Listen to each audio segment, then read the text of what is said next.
जी नमस्कार, मैं हूं विपुल कुमार। बिहार के 4 निर्दलीय प्रत्याशी तब बिहार के तमाम दिग्गज नेताओं के पसीने छुड़ा कर रख दिए हैं। हम बात कर रहे हैं 4 उन निर्दलीय प्रत्याशियों की जो सबसे ज्यादा चर्चा में हैं और इंडिया और एनडीए कुनबा के नेताओं की बेचैनी बढ़ाकर रख दिए हैं।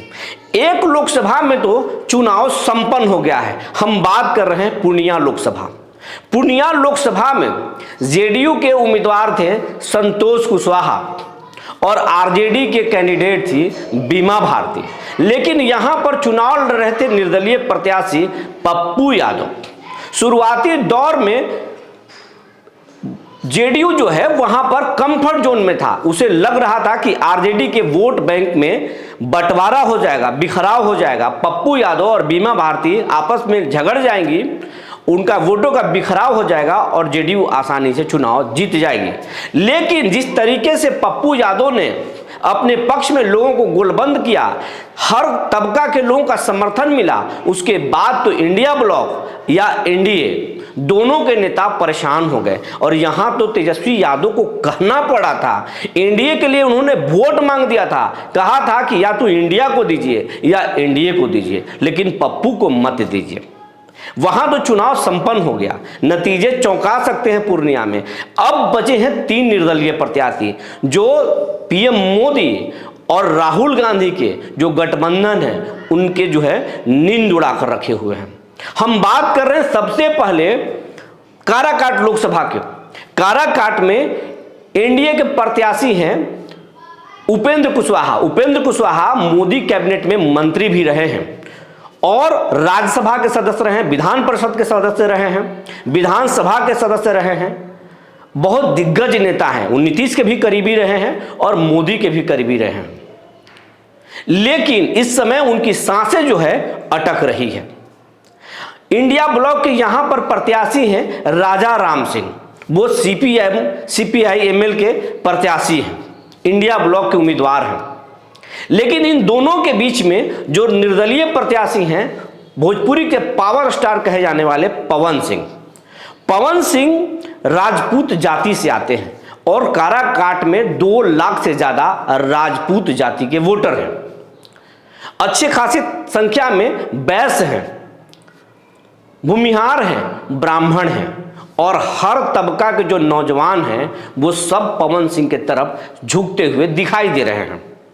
हालांकि कुछ लोगों का कहना है कि जो बुजुर्ग मतदाता हैं, जो उम्रदराज मतदाता हैं, वो मोदी के नाम पर मोदी के साथ जाएंगे, या जो मोदी को पसंद नहीं करते हैं वो राहुल और लालू के साथ जाएंगे। लेकिन युवा मतदाता तो सिर्फ पवन सिंह के नाम भज रहे हैं और भीड़ भी हो रही है पवन सिंह के सभाओं में। यही कारण है कि यहां पर एनडीए हो या इंडिया हो, दोनों का नींद उड़ा हुआ है और पावर स्टार बाजी पलटने की स्थिति में नजर आ रहे हैं। कुछ ऐसा ही हाल आप चले जाइए बक्सर में बीजेपी के कैंडिडेट हैं मिथिलेश तिवारी। वहां पर अश्विनी चौबे का टिकट काटकर बीजेपी के मिथिलेश तिवारी को टिकट दिया गया है और इंडिया ब्लॉक से आरजेडी के प्रत्याशी हैं और नीतीश कुमार के कैबिनेट में मंत्री रह चुके हैं सुधाकर सिंह आरजेडी के प्रदेश अध्यक्ष जगदानंद सिंह के बेटे हैं और उस क्षेत्र में उनकी अच्छी पकड़ है। लेकिन इन दोनों के बीच में सबसे ज्यादा अगर कोई चर्चा में है, जिसके साथ सबसे ज्यादा लोग जा रहे हैं, तो उस व्यक्ति का नाम है वीआरएस ले चुके आईपीएस अधिकारी आनंद मिश्रा।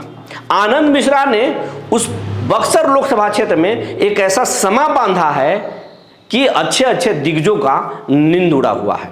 आनंद मिश्रा हर तबका में लोकप्रिय हैं और नौजवान, महिला और बुजुर्ग भी आनंद मिश्रा को पसंद कर रहे हैं, क्योंकि आनंद मिश्रा ने बहुत कम दिन नौकरी की और फिर वीआरएस ले लिया और वो अपने क्षेत्र को विकसित बनाना चाहते हैं। अपना वो विजन बता रहे हैं जनता को और उनके विजन से जनता प्रभावित हो रही है।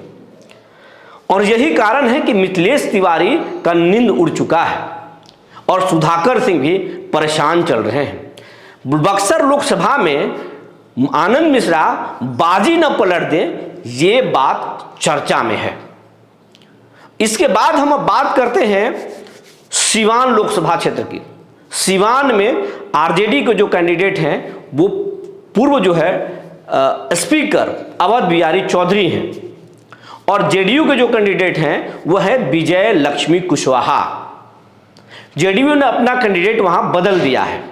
पहले कविता सिंह वहां की सांसद थी, लेकिन उनको इस बार बेटिकट करके इनको दिया गया है, विजय लक्ष्मी कुशवाहा को दिया गया है टिकट। लेकिन इन दोनों के बीच में जो निर्दलीय प्रत्याशी हैं उनकी चर्चा सबसे ज्यादा है। बाहुबली नेता शहाबुद्दीन की पत्नी हिना साहब, हिना साहब को हर तबका का समर्थन मिल रहा है, चाहे वो हिंदू हो या मुस्लिम हो, दोनों उनके साथ जाते हुए दिखाई दे रहे हैं। और पप्पू यादव ने खुलेआम कह दिया है कि हम हिना साहब के लिए वोट मांगेंगे, यानी यादव भी उनके साथ जाएंगे। सवर्णों का भी साथ मिल रहा है। सवर्ण भगवा गमछा लेकर के हिना साहब के साथ जाते हुए उनके सभा में दिखाई दे रहे हैं, और हिना साहब भी भगवा गमछा लेकर प्रचार में घूम रही हैं। आरजेडी के वोट बैंक में बड़ा सेंध लगाई हैं और सवर्णों के भी वोट में अच्छा सेंध लगा दिए हैं। और सीवान लोकसभा में कहीं बाजी न पलट जाए, इसीलिए नीतीश कुमार का निंदुड़ा हुआ है और लालू प्रसाद भी परेशान हैं।